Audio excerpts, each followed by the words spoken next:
Welcome to the CBS Radio Mystery Theater Archives, the only YouTube channel which has the original classic episodes of the CBS Radio Mystery Theater in order with no ads.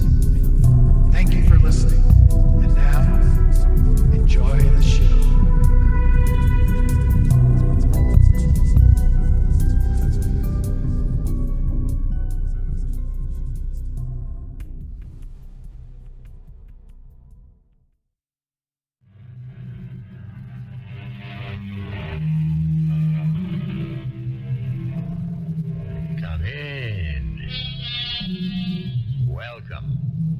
I'm E.G. Marshall. When the sheltered ladies of the 19th century took up their pens, many extraordinary and suspenseful tales were put down on paper. I've always had the feeling that these writers' lives, sometimes very brief, were filled with nightmares. The literary bent seemed to run in families, none more memorable than the Brontes. Yet Charlotte, Emily, and Anne had trouble finding a publisher. They wrote under assumed names, since women writers were dismissed as too gentle or frivolous to be taken seriously. And the Bronte sisters wrote heady stuff. Passion runs rampant in their novels, and an English moor at night is one of their favorite settings. Mr. Heathcliff! Mr. Heathcliff! Go back, Nellie. Get out of the graveyard. You must not disturb the dead. You didn't believe me, did you? I'll show you. Catherine, my love. You thought you could leave me. Never. No, Heathcliff. No. Let me rest a while until I find a way.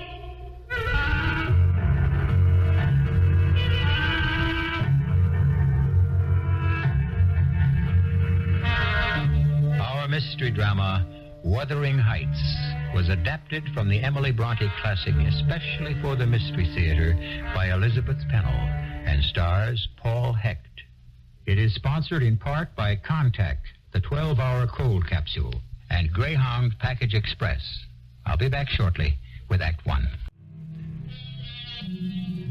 Mr. Earnshaw, master of Wuthering Heights, was a kindly man with a reputation for adopting stray waifs.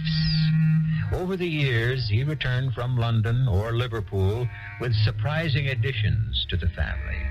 One was Nellie Dean, who has become the Earnshaw's housekeeper. But most upsetting to the household was Mr. Earnshaw's arrival with a dirty, black-haired boy who seemed more animal than human. An abandoned child picked up on the streets. Mr. Earnshaw turned him over to Nellie. I wanted nothing to do with that dreadful little boy, so I left him on the landing of the stairs, hoping he'd be gone by morning. But he crawled to Mr. Earnshaw's door and lay there like a dog.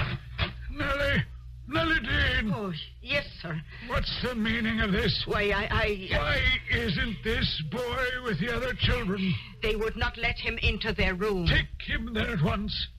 He's going to be their brother. Mr. Earnshaw christened the boy Heathcliff after a child who died in infancy. Just Heathcliff.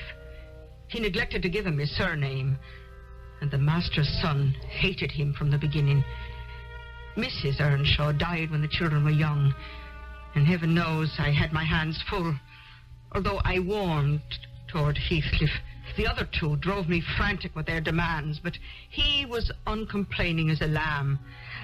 I was on his side when Hindley attacked him. I suppose my father gave you the biggest horse. He said I could take whichever I wanted. So, naturally, you took the best. All right, I did, but he's turned lame. I don't like him anymore. Let's exchange. I don't want a lame horse. Switch horses with me, or I'll tell your father about the 3 times you beat me up this week. Go ahead. Only I'll give you more than bruises to show. I'll tell your father how you boast you'll get me out of the house as soon as he dies. And I will, too. You never belonged here. I didn't ask to come. Your father brought me. What a mistake that was. I want your horse. Take him. I hope he breaks your neck, unless I break it first. Take out your brains.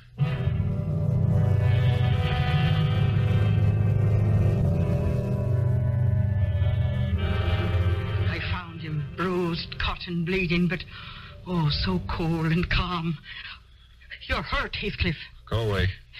It was Hindley again, wasn't it? None of your business. Mr. Earnshaw will be angry. I don't care. I took Hindley's horse, and he's left with a lame one. I got exactly what I wanted. That's how it was with Heathcliff and Hindley. But with Hindley's sister, it was something else. Catherine could charm a statue into bending to her will. And when Hindley was sent off to college, she had her way with all of us. I've waited for you for more than an hour. You didn't mind waiting, did you, Heathcliff? Not really. I always mind. But it's been heaven these past months. You and me and all this beautiful moor with no nasty brother to torment either one of us. I don't know why Hindley has all the luck. But we're the lucky ones. Hindley's gone. Yeah, to college. And I'm the one who needs book learning. I never even been to school. Well, I have. And I'll teach you all I know. That's not enough. Your father owes me an education. All right. He gives you anything you want. Let's go and ask him. He's always in the big room by the fire at this time of the day. In that same old chair where he pretends to read. But I know he's sleeping. Come on. I'll wake him. No, let me. He may be grumpy. Father? Father? Is something wrong? Mr. Earnshaw? His hand is so cold and his eyes. Oh, Heathcliff. My father's dead.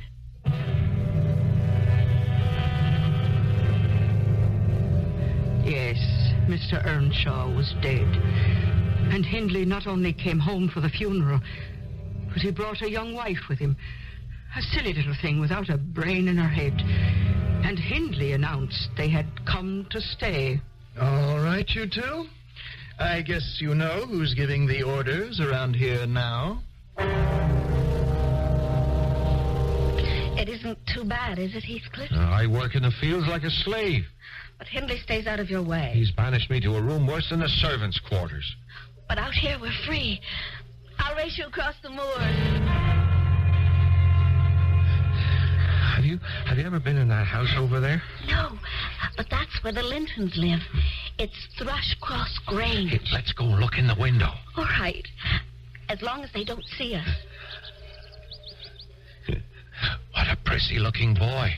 That's Edgar, and he's a stuck-up snob. Who's the pale, stupid girl? His sister, Isabella. They're always fighting, see? He's pulling her hair. I don't blame him. Aren't you glad we don't live cooped up like that? Who's out there? We're ghosts. We're ghosts. Oh! We're ghosts. Mama! Papa! Someone's trying to break in! Let the dog out. Run! Heathcliff! Run! Here, Kathy, take my hand. Hurry! Oh, my leg! He's hurt! All right, steady. I'll get him up. Get up there. Skulker, let go. Why, you're a girl. Of course I'm a girl. And your dog has bitten her. Who is it, Edgar? I think it's the girl from Wuthering Heights. And I'm taking her home. Leave us alone. Her ankle is bleeding, and she looks as though she's about to faint. I can manage. You go away. We know about you. You're that ignorant orphan boy, and you're not welcome in our house. Go back to Wuthering Heights. We'll take care of Miss Earnshaw. Nellie, she was close to fainting, and I vowed not to leave her, but they shut the door in my face. And where have you been since then? I watched at the window, and if Catherine had called me, I would have smashed it. Are you sure she's all right? All right. I saw them bathe her foot and bring her cocoa and comb her beautiful hair and wrap her in a big blanket. Oh, well, I'm glad of that. Nellie, they treated her like a princess, and she purred like a kitten. She forgot that I existed. They kept Miss Catherine at Thrushcross Grange 5 weeks, right up until the day before Christmas, when she was driven to our door in a carriage, and her brother greeted her. This is my little sister? Why, Kathy. Nellie, come look. They've turned my sister into a lady. Oh, Miss Catherine, you do look grand. Hello, Nellie, dear. Where's Heathcliff? I saw him slinking around out there. Heathcliff, you may come and bid Miss Catherine welcome like the other servants. Darling Heathcliff. Why, how cross you look. How funny and grim. Shake hands, Heathcliff, like a proper gentleman. I shall not. I cannot bear to be laughed at. With that, he dashed out, and before long I heard him taking off over the moors. He didn't appear until noon next day when he came to the kitchen.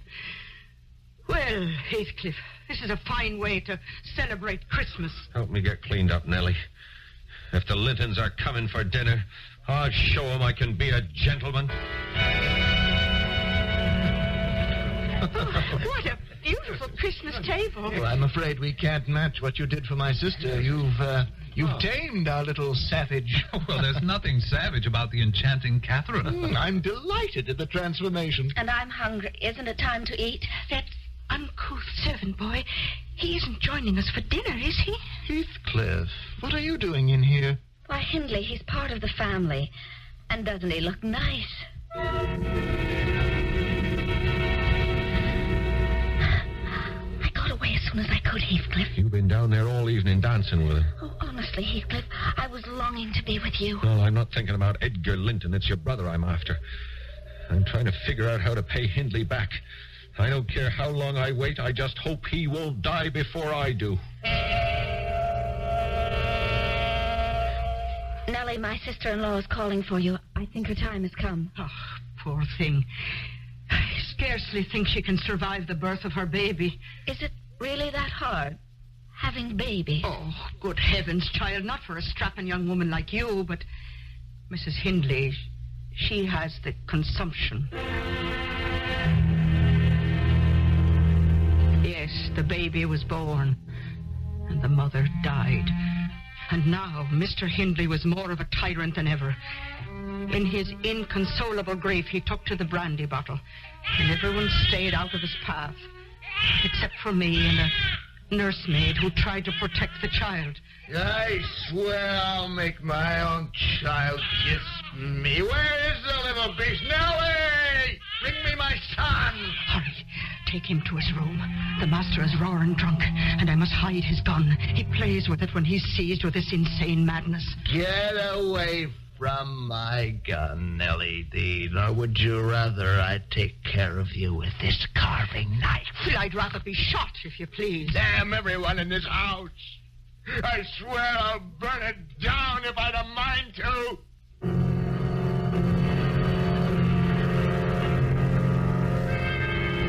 Where's Heathcliff?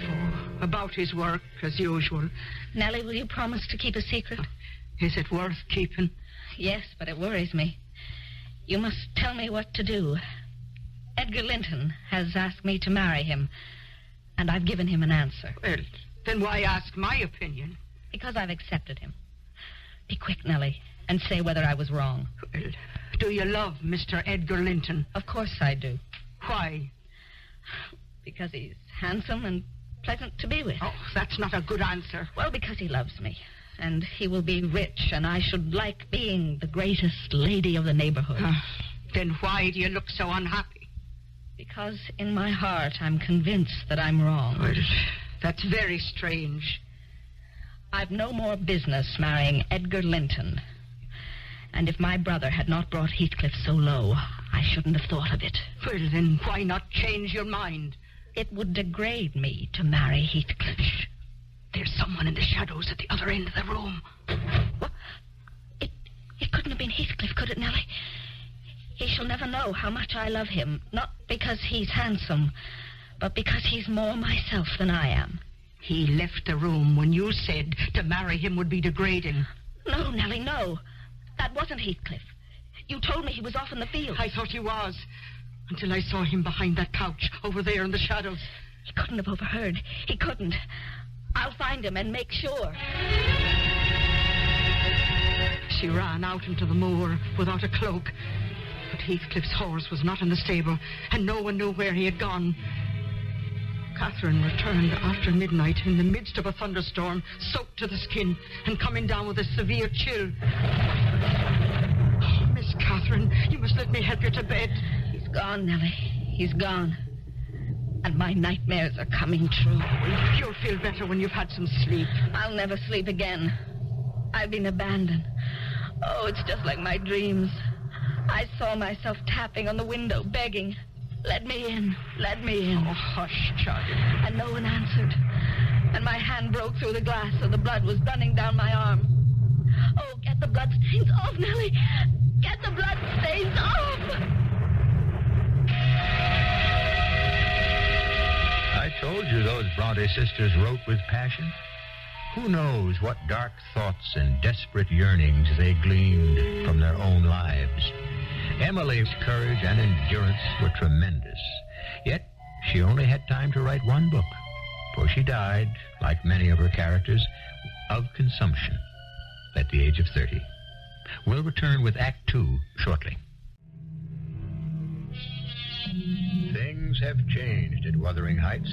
For 3 years, there was peace such as had not been known since old Mr. Earnshaw's time.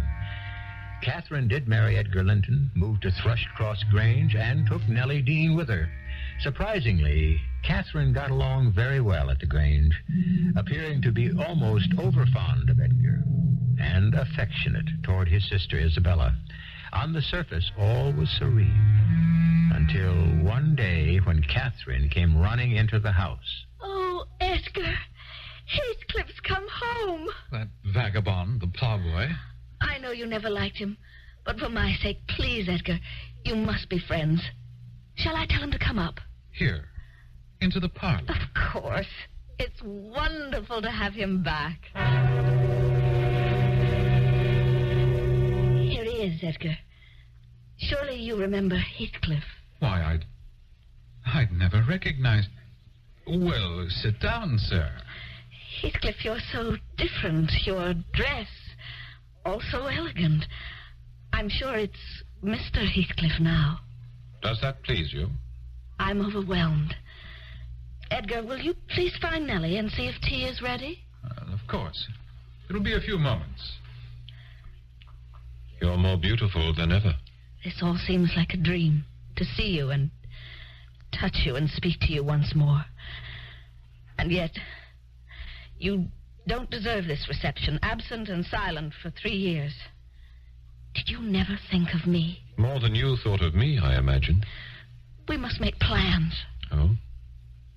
My plan was just one glimpse of your face, then to settle my score with your brother Hindley, and afterwards do away with myself. Heathcliff. But your welcome has put these thoughts out of my mind. Catherine, come to the table. Do you have to go far tonight, Mr. Heathcliff? Only as far as Wuthering Heights. Oh, you're staying there. Yes, Hindley Earnshaw has invited me. My brother? He's invited you, Heathcliff? Times have changed, my dear Catherine. I played cards with Hindley, won his money, and so have a good many others. I've had luck these past years, and your brother needs me. Oh, I thought I heard voices. Oh, you have company, I see. He's back, Isabella. Surely you remember. Oh, I don't believe I've had the pleasure of meeting this gentleman. But I remember you, the charming Isabella.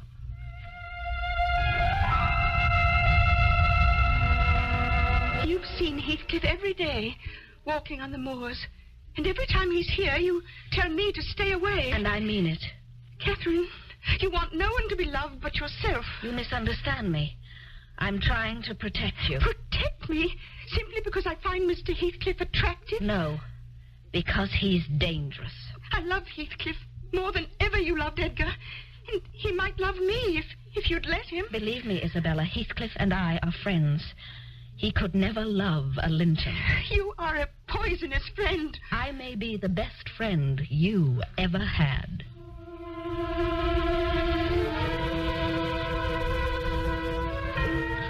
How can you say Isabella loves me? She's never done anything but spit upon me. She's lost her heart and mind to you. But you watch her, Heathcliff. She's a tigress. I like her too well to let you devour her. And I like her too ill to attempt it. She's her brother's heir, isn't she? You always did covet your neighbor's possessions, didn't you? Remember, this neighbor's possessions are mine. And if they were mine, they'd still be yours. You're giving me ideas. I warned you to stay away from Isabella. And yesterday, Heathcliff, I saw you. You kissed her. I'm not your husband. You needn't be jealous of me. I'm not jealous of you. I'm jealous for you. If you like Isabella, you shall marry her. But do you like her? I can't stand her. But you treated me infernally. And if I have, I suppose you are after revenge. I seek no revenge on you. You are welcome to torture me for your own amusement. Just let me amuse myself in the same style. So you're going to marry Isabella? Wait till Edgar hears about this. I've heard more than I want to hear. You were listening at the door. I've had enough of Heathcliff's mischief in my house. I give you 3 minutes to get out. Catherine, this lamb of yours threatens like a bull. It is in danger of splitting its skull against my knuckles. By heaven, Mr. Linton, I'm mortally sorry you are not worth knocking down. The gardener and the coachman are out there, and it will take them no time to dispose of you. You'll not call for help, see? I locked the door. Give me that key. Get it. From the hottest part of the fire. Catherine, this is madness. You owe Heathcliff an apology. I hope he flogs you sick. I would not strike that shivering thing you prefer to me. He looks as if he's about to weep. Take your hands away from your face. I will. Like this. Quickly, Heathcliff. He's going out of the back door. He'll return with a brace of pistols and all the help he can muster. I'll crush his ribs like a rotten hazelnut. Leave, Heathcliff, if you value your life. Where is that scoundrel? He's gone. He smashed the lock with a poker. Oh, Catherine, we've been so happy, but he's destroying us. Look at me. Let me alone, Edgar. I can't stand any more. It's come to a showdown, hasn't it? Well, will you give up Heathcliff? Or will you give up me? Leave me alone. Can't you see I'm so tired and upset I can scarcely stand. Where's Nellie? Yes, Miss Cathy. Well, she's fainted. Conveniently onto the couch. Well, this water will bring her around. Oh, but there's blood on her lips. Never mind, Mr. Linton. I know this young lady when she puts on exhibitions. Are you sure she's pretending?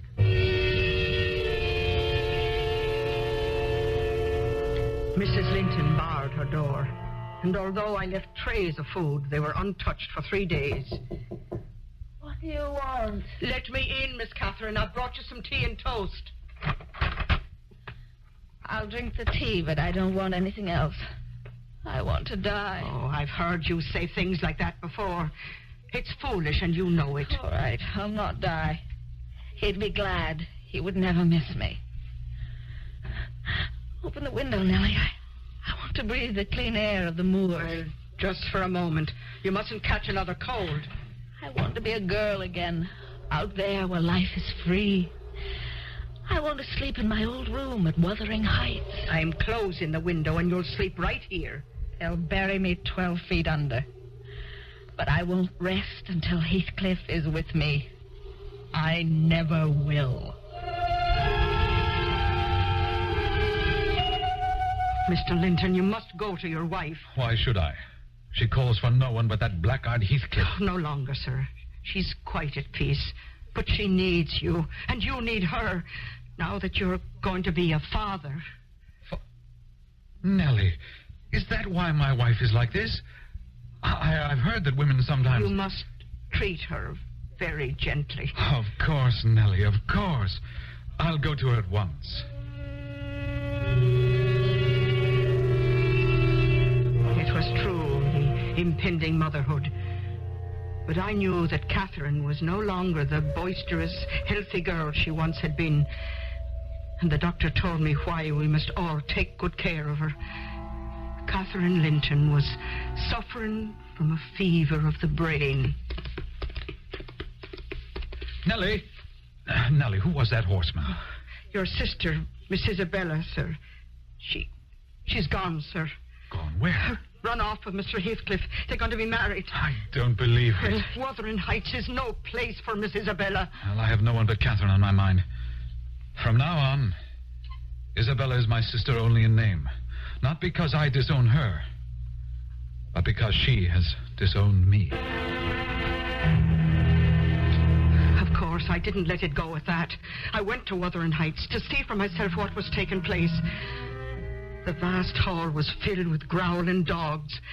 Hindley Earnshaw, in a drunken stupor, was a totally broken man, penniless and at Heathcliff's mercy. And the miserable Isabella admitted her mistake and begged to be taken back to Thrushcross Grange. I saw Mr. Heathcliff in the fields and hurried out to plead with him. Oh, the long-nosed Nellie Dean. Couldn't stay away, could you? What have you done to poor Miss Isabella?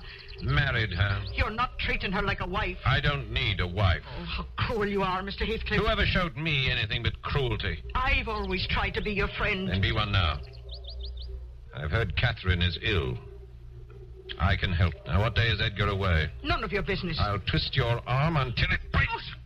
Oh. Tell me. Well, sometimes he's away on Wednesday. All right. Give Catherine this letter. And let me into the house next Wednesday.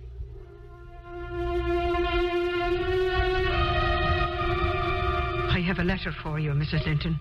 I never get letters. Well, this one needs an answer. Answer it, then. But it's from Mr. Heathcliff. Another dream.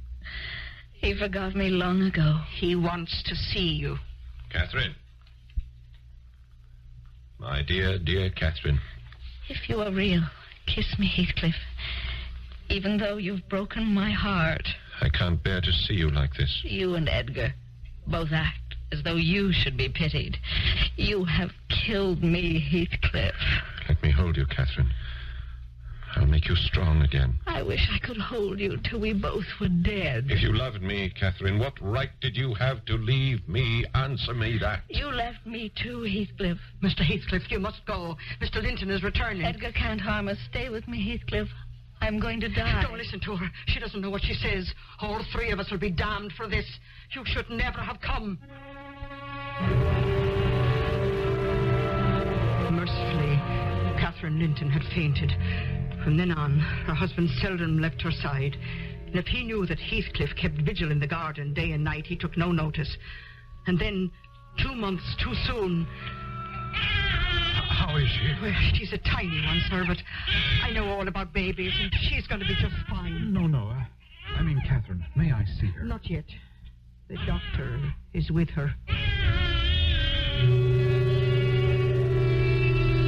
But 2 hours later, it was over.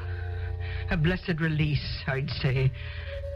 But Mr. Linton was so stony cold with grief, he heard and spoke not a word. I found Mr. Heathcliff in the woods. No need to tell me. How did she die? Oh, quietly, as a lamb. Did she call for me? She has recognized no one since you last saw her. She lies with a sweet smile on her face. And I pray she'll wake as kindly in the other world. May she wake in torment. She's a liar to the end. Catherine Earnshaw, may you not rest as long as I am living. You said I killed you. Haunt me, then. The murdered do haunt their murderers. Be with me always. Drive me mad. Only do not leave me in this abyss where I cannot find you. It is unutterable. I cannot live without my life. I cannot live without my soul.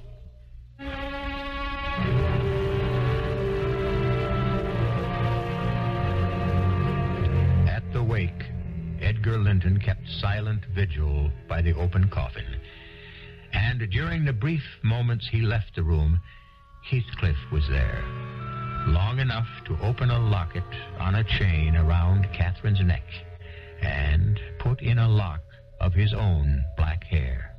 Our Gothic drama is by no means over, and I'll return presently with Act 3. We now continue by introducing you to the characters of the next generation. Heathcliff continues to live, even without his soul. His ill-treated wife, Isabella, produced a sickly son whom he abhorred from birth. Heathcliff's old enemy, Hindley Earnshaw, has died in a drunken debauch, leaving his son, Horton, at Wuthering Heights, where Heathcliff is now in total control. At Thrushcross Grange, Edgar Linton lavishes full affection upon his daughter, named after her mother, Catherine, a sheltered girl who knows nothing of her neighbors. No need to follow, Nellie. You're too slow. Miss Cathy, don't go up on that crag. Papa says there are nests up there, and I want to see the moorhen's eggs. I'll just climb that rock. Oh, I'm about to catch a little poacher, am I? Oh, you startled me. I thought this was my father's land. Oh, not here on the heights. Who are you? I've seen that young man over there before. Is he your son? Oh, no, he's not my son. But I do have one, and you'd know him if you saw him. Miss Cathy, come away. I might have known you'd be here, Nellie Dean. Come along, both of you, to my house for tea. Oh, I'd like that. Then I can meet your son. No, Mr. Heathcliff, this is wrong.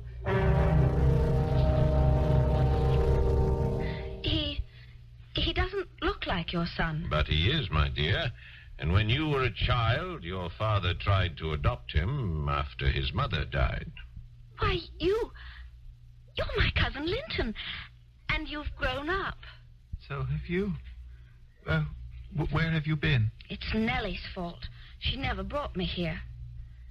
Linton, you must come and see me at Thrushcross Grange.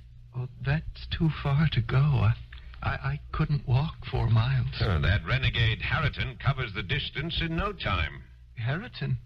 He can't even read or write. I've scarcely heard him open his mouth. Oh, he talks, but what he says is not fit for a young lady's ears. He rides on the moor, and sometimes I long to join him. Oh, stay away from him, Cathy. Come visit me. But why, Father? Why can't I go back to Wuthering Heights? I promised Linton I would. That house is evil. My sister might be living if it weren't for that man who twists everything to his own will. Mr. Heathcliff seemed very cordial. Someday you'll understand. But for now I must make a rule. You may not return. And I've instructed Nellie to see that you don't. Oh, Papa, you're not well. Only a bad cold. Now be my sweet girl. And forget all about your visit to Wuthering Heights. Miss Cathy, you've been sending books and notes to Master Linton, and he's been doing the same. I promised to go back to see him. I had to explain why I couldn't keep my promise. This much of an explanation. Where did you get those letters? From your desk. And they sound like love letters. I'm lonely, Nellie, just as Linton is. What is there for me to do with my father too sick to talk, and you going to bed every evening with the birds?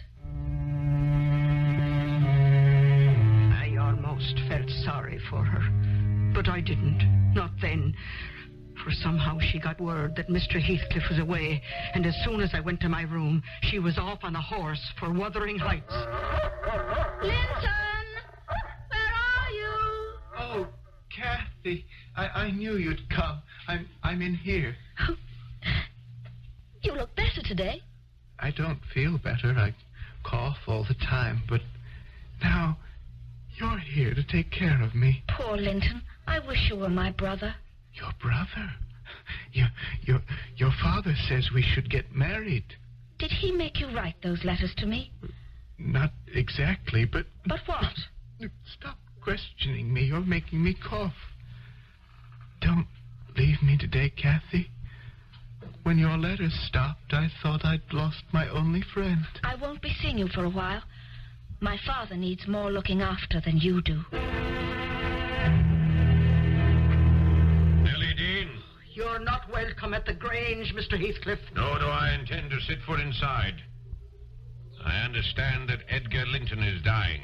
He is gravely ill. Yes, then we have no more time to waste. Get your mistress and come with me. We dare not go to Wuthering Heights. My worthless son has gone so far as to struggle onto the heath. He can walk no further and implores Cathy to come to him. She's at her father's bedside. Well, get her away. This is more important. Get up and act like a man. Father, I'm so tired. Help him, Catherine. That boy needs a doctor. Go on, Cathy. Help him. My father won't allow me back in the house unless you come with me. Stand up to him, Linton. I'm too weak to stand up to anyone. Help me, Cathy. My father shudders if I touch him. I'll help you only to the door. Please. As far as the chair in the big room. I'll wait for you out here, Miss Cathy. Get in there, Nellie Dean. My house is not stricken with a plague. I'm feeling hospitable. You call that hospitality, locking us in? Sit down. I'll get you some tea. I'm not afraid of you. Give me that key. I wouldn't eat or drink if I was starving. Well, the wildcat bears its claws. Stand back, Cathy Linton, or I'll knock you down. Nellie and I are leaving this house. If you won't give me the key, I'll... Oh, creature has teeth like a mad dog. I have the key, Nellie. Not for long. Oh, you villain! Stop that! Get used to it, young lady. You're staying in this house. And tomorrow, I'll be your father. Let me go home, Mr. Heathcliff. I promised to marry Linton. But if I stay now, Papa will be miserable. Nothing would please me more than to make your father miserable. I can keep you both prisoners here until your father dies. Mr. Heathcliff, you're a cruel man, but you're not a fiend. I'll marry Linton within the hour if you'll let me go to Thrushcross Grange for a short time afterwards. Have you never loved anyone in your life? Not anybody, ever? Stop looking at me like that. I detest you. While we were locked in that house, the marriage contract was drawn up, and Cathy became Mrs. Linton Heathcliff. From now on, that nasty complaining invalid is your sole responsibility. How do you like being his nursemaid? With my father gone, Linton is all I have in the world. I know he loves me, and for that reason I love him. Mr. Heathcliff, nobody will cry for you when you die. Late that night, I was roused by a frightened servant who had seen a ghostly light in the family graveyard. Now, I'm not frightened by ghosts, but I was afraid of what might be going on. Tonight, you won't send me away. Mr. Heathcliff! Mr. Heathcliff! Go back snooping, Nellie Dean. In the name of heaven, Mr. Heathcliff, let her lie in peace. I respected her wishes up till now, but this time it's different. I don't know what you're doing, Mr. Heathcliff, but I beseech you to stop that digging. Not until I've finished. Well, then I'll go for help. There are laws against desecrating a grave. There are no laws against freeing a soul. But her soul is already free. Not yet, Nellie Dean, but it soon will be. Oh, you dare not break into the coffin. Only on one side, facing the spot where I'll be buried. Oh, stop it! Now I'll replace the earth. And if you are my friend, I charge you that when I am dead, you will see that my coffin is open on this side, toward hers.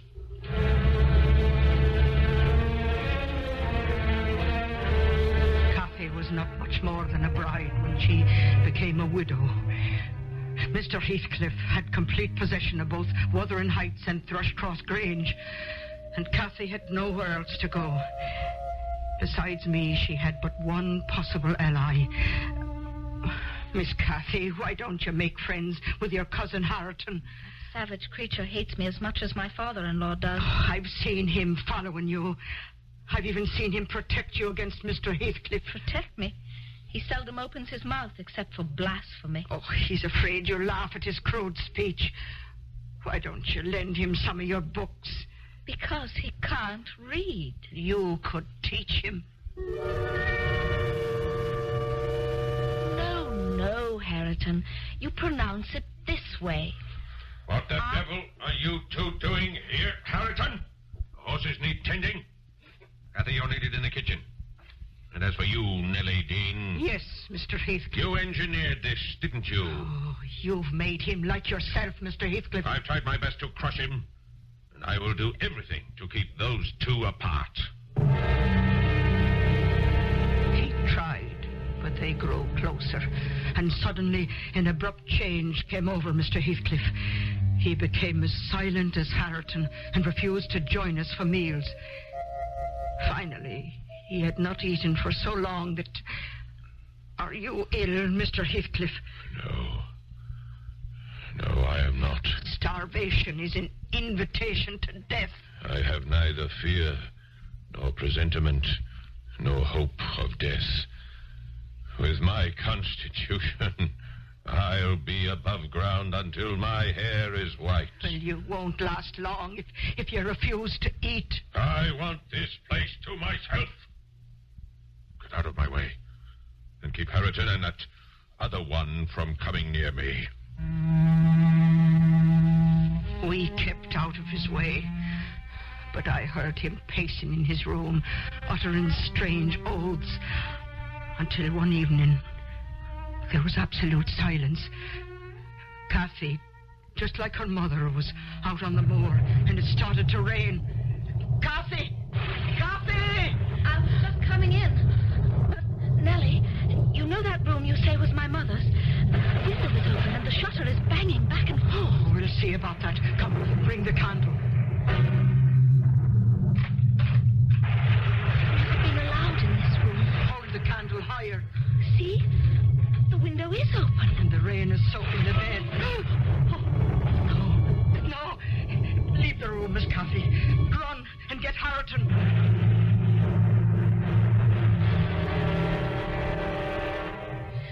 Mr. Heathcliff was lying there, stiff and cold, and quite dead. I quickly pulled a blanket over his face, for he had a frightful, lifelike gaze of wild exultation.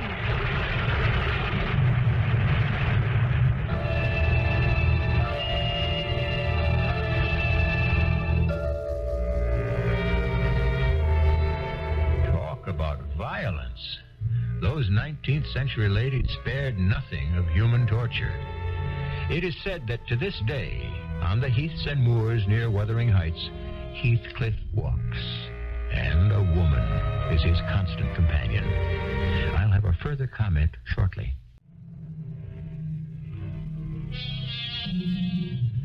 Although her older sister had a vivid imagination, she wondered how Emily conjured up anyone as sinister as Heathcliff. She even doubted if it was right or advisable.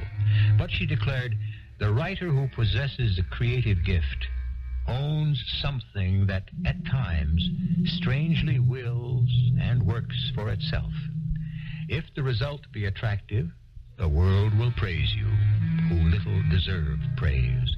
If it be repulsive, the same world will blame you, who almost as little deserve blame. Our cast included Paul Hecht, Bryna Raeburn, Russell Horton, Roberta Maxwell, and Lloyd Battista. The entire production was under the direction of Hyman Brown. Radio Mystery Theater was sponsored in part by True Value Hardware Stores and Buick Motor Division. Mrs. E.G. Marshall inviting you to return to our Mystery Theater for another adventure in the macabre. Until next time, pleasant dreams.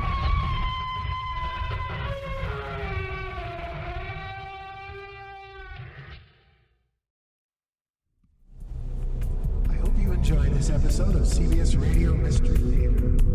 If you've